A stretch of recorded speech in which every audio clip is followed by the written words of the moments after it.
ముందుకు వెళ్తామన్న రేవంత్ రెడ్డి.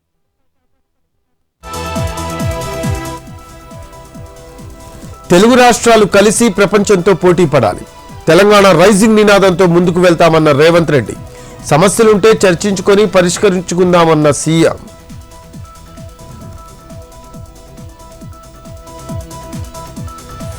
ఈ నెల 17న ఏపీ కేబినెట్ సమావేశం. గీత కార్మికులకు మద్యం షాపుల కేటాయింపుపై చర్చ.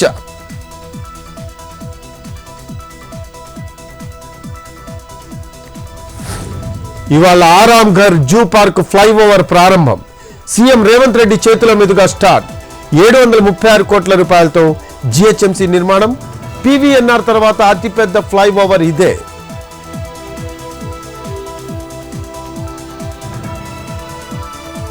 ఫార్ములా ఈ కేసులో ఇవాళ ఏసీబీ విచారణకు కేటీఆర్. మాజీ మంత్రి హాజరుపై సస్పెన్స్. రేపు విచారణకు రావాలని ఈడీ సమన్లు.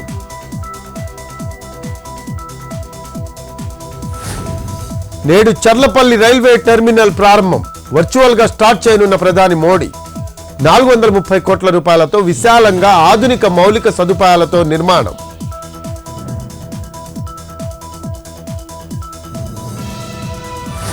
హైదరాబాద్ పాత బస్తీ మెట్రో భూసేకరణలో కీలక ఘట్టం. ఇవాళ భూ నిర్వాసితులకు చెక్కుల పంపిణీ. 2వ దశ మెట్రో పనుల ప్రారంభానికి మార్గం సుగమం.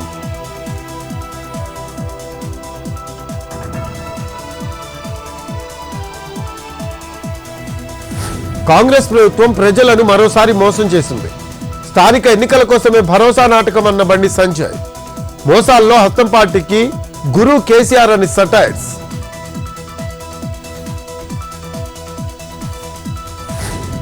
ఈ నెల 26 నుంచి రైతు భరోసా అందిస్తాం.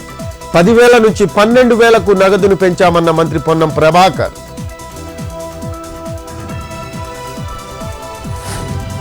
ప్రధాని మోడీ సభ చరిత్రలో నిలిచిపోవాలి. విశాఖలో ఏర్పాట్లను పరిశీలించిన మంత్రులు, అధికారులు. నాయకులకు దిశానిర్దేశం.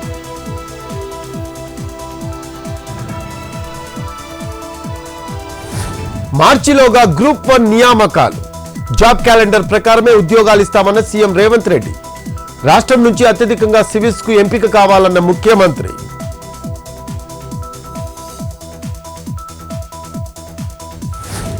విశాఖ సెంట్రల్ జైలును సందర్శించిన ఏపీ హోంమంత్రి. సెల్ ఫోన్లు దొరకడంపై ఆరా తీస్తున్నామన్న అనిత. జైలులో గంజాయి వాడుతున్నారు అనే ఆరోపణలు.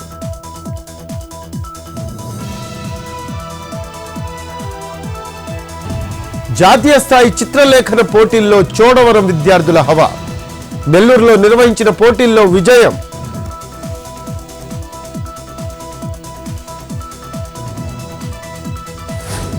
ఢిల్లీ ప్రజలు పాలనలో మార్పును కోరుకుంటున్నారు.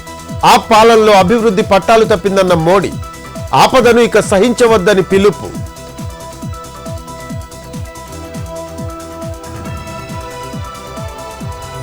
ఢిల్లీలో వేడెక్కిన అసెంబ్లీ ఎన్నికల ప్రచారం.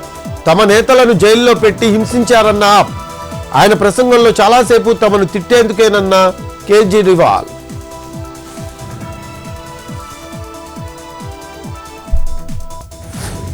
మహాకుంభమేళాకి ప్రయాగ్రాజ్లో భారీ ఏర్పాట్లు. జనవరి 13 నుంచి 45 రోజుల పాటు కార్యక్రమం. 40 కోట్ల మంది వస్తారని అంచనా. 13,000 రైళ్ల ఏర్పాట్లు.